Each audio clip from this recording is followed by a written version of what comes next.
Hello guys, channel knowledge for you में आपका स्वागत है। लास्ट वीडियो में हमने देखा था द एवोल्यूशन ऑफ स्लेवरी, जिसमें हमने यह देखा था कि स्लेवरी क्या है और किस तरीके से स्लेवरी को क्या किया गया था, एवोल्यूशन किया गया था, हटाया गया था। इस वीडियो में हम देखेंगे the revolution and everyday life, evolution of censorship.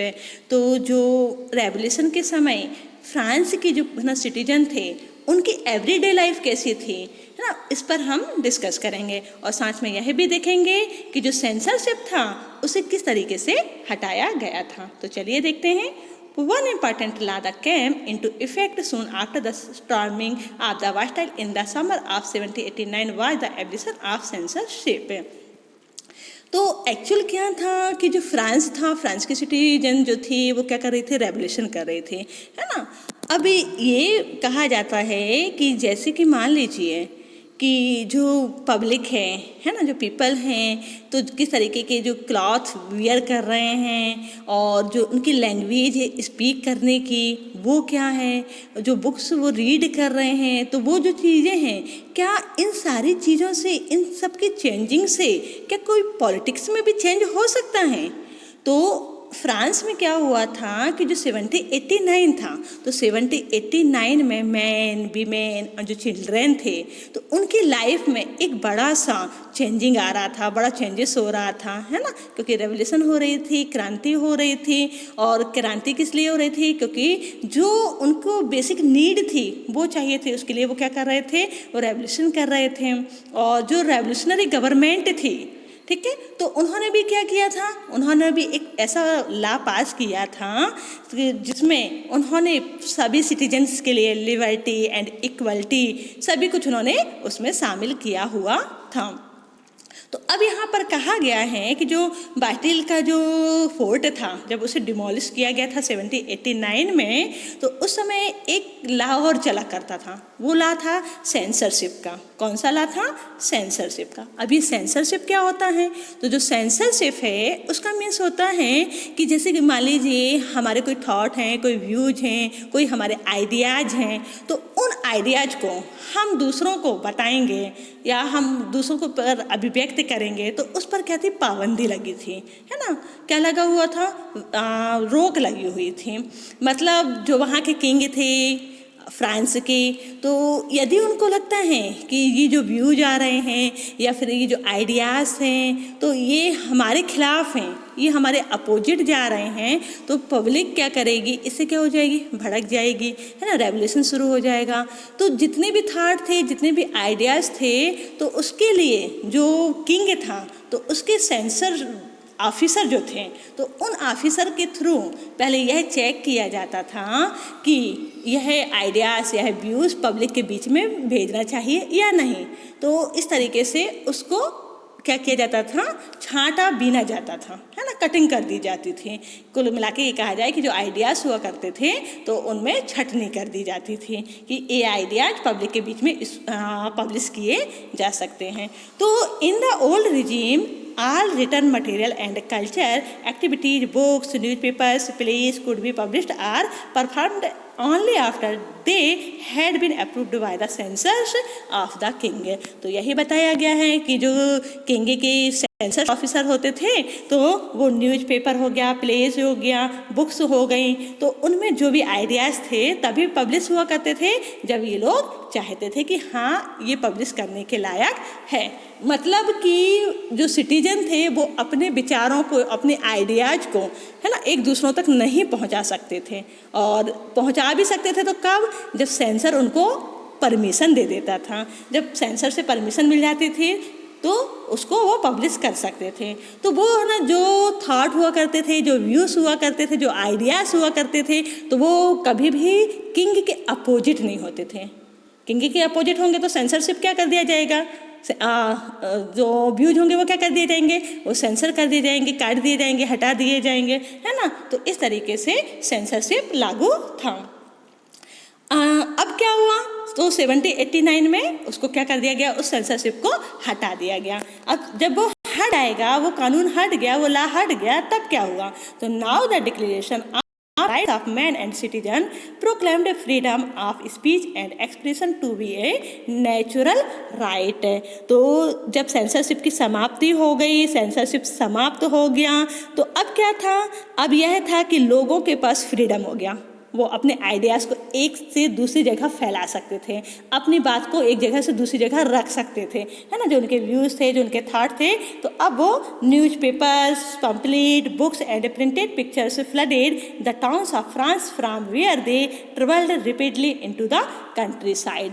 तो वो न्यूज़पेपर में, पम्पलेट में, बुक्स में उन अपने आइडियाज़ को क्या कर रहे थे, अब प्रिंट करवा रहे थे, और प्रिंट करके क्या कर रहे थे, उसको छाप करके सभी कंट्री साइड में भी इनको भेजा जा रहा था, और लोग उसको पढ़ भी रहे थे, समझ भी रहे थे कि लोगों के आइडियाज़ क्या हैं। जो फ्रांस है, तो फ्रांस में किस तरीके की पॉलिसी चल रही है, किस तरीके के लॉ बनाए जा रहे हैं, जो राजा हमारे लिए लॉ बना रहा है वो सही है भी या नहीं है। तो इस तरीके के बहुत सारे थॉट, बहुत सारे व्यूज, बहुत सारे आइडियाज़ अब सोसाइटी में फैलने लगे थे। They all described and discussed the events and changes taking place in France. Freedom of the press also meant that opposing views of events could be expressed. Each side sought to convince the other of its position through the medium of print. तो इस तरीके से क्या देख रहे थे हम, इस तरीके से फ्रांस में क्या हो रहा था कि जो बुक्स थी, जो न्यूज़पेपर्स थे, जो पम्पलेट थे, उनकी क्या आ गई, फ्लडेड आ गई, एक बाढ़ टाइप की आ गई, है ना, एक बाढ़ आ गई, और लोग है ना उसमें बड़ा इंटरेस्ट ले रहे हैं। और जो प्रेस भी था, प्रेस मीन्स जो है ना क्या कहते हैं, प्रिंट करता है बुक्स को, न्यूज़पेपर को, है ना, पम्पलेट वगैरह को। तो जो प्रेस था तो उसको तो टोटल फ्रीडम मिल गया था, तो वो अपने सारे विचार को चाहे किंग के ना हित में हो या अहित में हो, मतलब उसके भले अपोजिट भी हों, तो वो फिर भी अपने थॉट को, अपने व्यूज को, अपने आइडियाज़ को उसमें छाप रहे थे, पब्लिश कर रहे थे। तो play songs and festive processions attracted large number of people. और जो प्लेस थे, मतलब जो ड्रामा वगैरह थे, है ना, जो सॉन्ग थे, जो फेस्टिव प्रोसेशन थे, फेस्टिव प्रोसेशन मीन्स हुआ यहाँ पर जो फेस्टिवल होते हैं ना, तो फेस्टिवल में लोग ना इकट्ठा नहीं होते, गैदरिंग करते हैं, ये तो इकट्ठा होकर रैली निकालते हैं, जो जुलूस निकाला जाता है, तो उसमें बड़ी ही संख्या में लार्ज नंबर ऑफ पीपल क्या हो रहे थे, कलेक्ट हो रहे थे, गैदरिंग कर रहे थे। और जब वो इकट्ठा होएंगे तो सारे लोग क्या करेंगे, इकट्ठा होकर अपने अपने व्यूज, अपने अपने आइडियाज़ को एक दूसरों में बांटेंगे। तो this was one way they could grasp and identify with ideas such as liberty और justice that political philosophers wrote about at length in text which only a handful of educated people could read. तो ये जो है ना dramas हो रहे थे, song थे, और जो है ना ये फेस्टिवल है ना, जुलूस वगैरह निकल रहे थे, तो इसमें लाखों लोग जुड़ते थे, असंख्य लोग जुड़ते थे। और जो फिलासफर थे, जो पॉलिटिकल्स थे, तो उनकी जो थॉट थे उनको सुनते थे, समझते थे, क्योंकि बुक्स वगैरह हो गई, न्यूज़पेपर हो गई, उनको तो पढ़ना सभी के बस की बात नहीं है ना।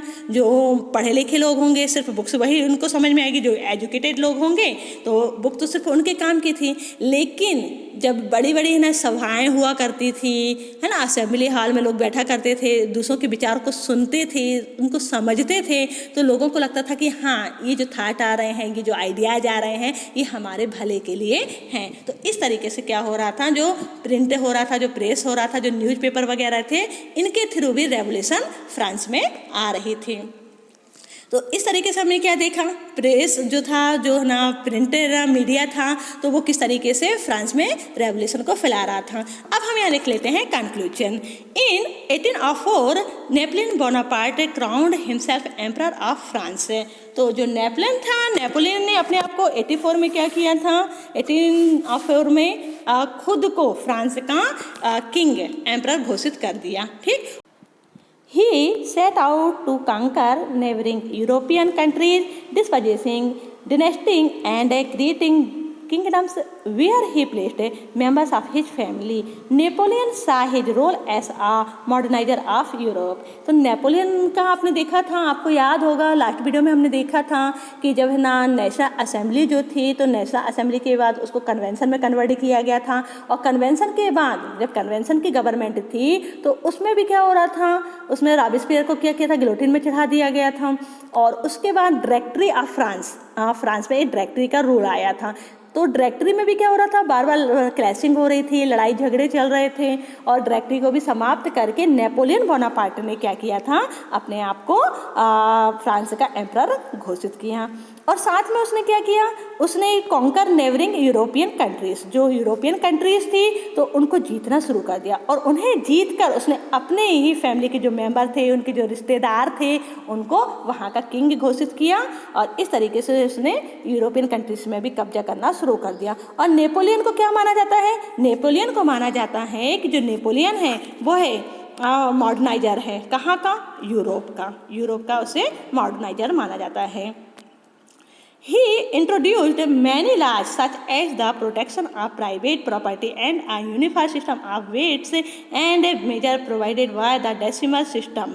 तो यहाँ पर क्या किया था कि जो नेपोलियन था उसने ऐसा नहीं कि कुछ ऐसे ही वर्क किए हों जो गलत थे, उसने बहुत अच्छे वर्क भी किए थे। उसने यूरोप को रियल में मॉडर्न बना दिया था, है ना। जैसे उसने क्या लॉ लगाया था, उसने लॉ लगाया था जो प्राइवेट प्रॉपर्टी होती है तो उसको प्रोटेक्शन दिया था, ठीक है। और इसी तरीके से उन्होंने जो वेटेज होते हैं, जो वजन वाला ना माप वाला होता है, तो उसने क्या किया था, डेसिमल सिस्टम स्टार्ट भी किया था। Weightage and measures provide by the decimal system.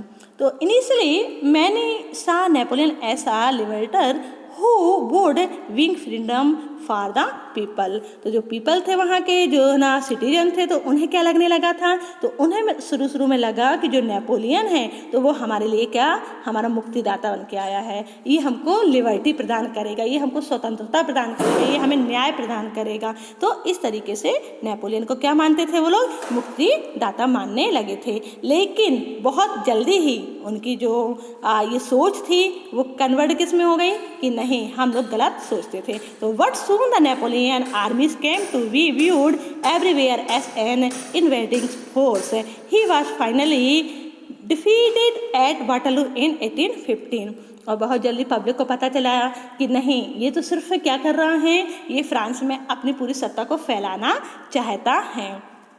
और आखिरकार वाटरलू के जो वार हो रहा था, वाटरलू के वार में 1815 में, उसमें क्या हुआ, नेपोलियन डिफीट हो गया, हार गया। Many of his measures that carried the revolutionary ideas of liberty and modern laws to other parts of Europe and an impact on people long after Napoleon had left. तो Napoleon के जाने के बहुत बाद जो फ्रांस थी, तो France ने जो नेपोलियन के बहुत अच्छे वर्क भी थे, तो उस वर्क को क्या किया, बहुत लंबे समय के बाद उसको अपनाया।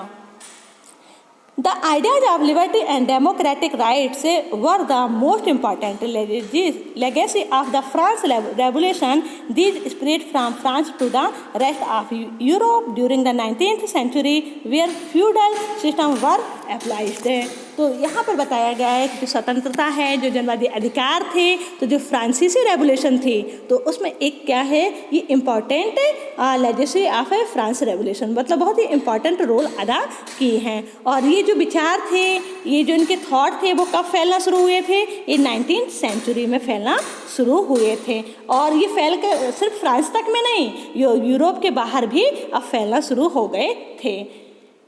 Colonized people network the ideas of freedom from bondage into their movements to create a sovereign nation state. Tipu Sultan and Raja Ram Mohan Rai are two examples of individuals who respond to the ideas coming from revolutionary France. तो जो France था, तो France की जो क्रांति थी, तो उस क्रांति में हमारे जो इंडियन हैं, तो हमारे इंडियन कौन से, टीपू सुल्तान और राजा राम मोहन राय, तो इनने भी ना फ्रांसीसी क्रांति से क्या लिया, प्रेरणा लिए, ये भी इम्पैक्ट हुए, उससे प्रभावित हुए। तो इस प्रकार से हमने देखा कि जो फ्रांस में क्रांति हो रही थी, वो धीरे धीरे करके यूरोप और यूरोप से अदर कंट्रीज़ में भी फैल रही थी। इसके बाद नेक्स्ट वीडियो में हम देखेंगे सम इम्पॉर्टेंट डेट। तब तक के लिए आप सभी को मेरा नमस्ते।